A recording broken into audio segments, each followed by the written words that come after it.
আমার প্রিয় ফেসবুকবাসীরা, দেখছো তো প্রচণ্ড রোদ্দুরে গরমে বেরিয়ে পড়েছি। কিন্তু এই প্রচণ্ড রোদ্দুরে গরমে বেরিয়ে পড়েছি, বুঝতেই পারছো গরমে তো গায়ের রঙটা কালো হয়ে যাবে। কিন্তু উপায় তো নেই, জীবনকে উপভোগ করতে, আনন্দ করতে, পরিবারের সাথে তো বেরোতে হবে, এনজয়মেন্ট করতে, তাই না? কিন্তু পাশাপাশি এটাও খেয়াল রাখতে হবে যে বডি কালার যেন ঠিক থাকে, বডি কালার যেন ড্যামেজ না হয়, কারণ সূর্যের আলোতে বডি কালার কিন্তু ড্যামেজ হয়ে যায়।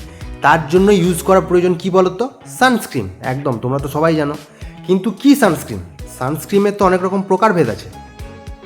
এবার যদি তুমি যে কোনো একটা সানস্ক্রিন ইউজ করে ফেলো, যে সানস্ক্রিনে ধরো কোন হার্মফুল কেমিক্যাল আছে বা ব্যাড এফেক্ট হয়, তাহলে তো শরীরটা আরও চামড়াটা আরও খারাপ হয়ে যাবে।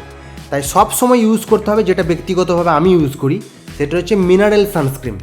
মিনারেল সানস্ক্রিনই হচ্ছে এক ধরনের এমন একটা সানস্ক্রিন যেটা শরীরকে কোনো রকম হার্মফুল কেমিক্যাল থেকে প্রোটেক্ট করে এবং সব থেকে ঠিক রাখে, স্কিন কোয়ালিটি ঠিক রাখে, সব রকম ঠিক রাখে, যে কারণে পরিবারের সাথে ফুল রোদ্দুরেও গরমেও আনন্দ করা যায়, তাই না?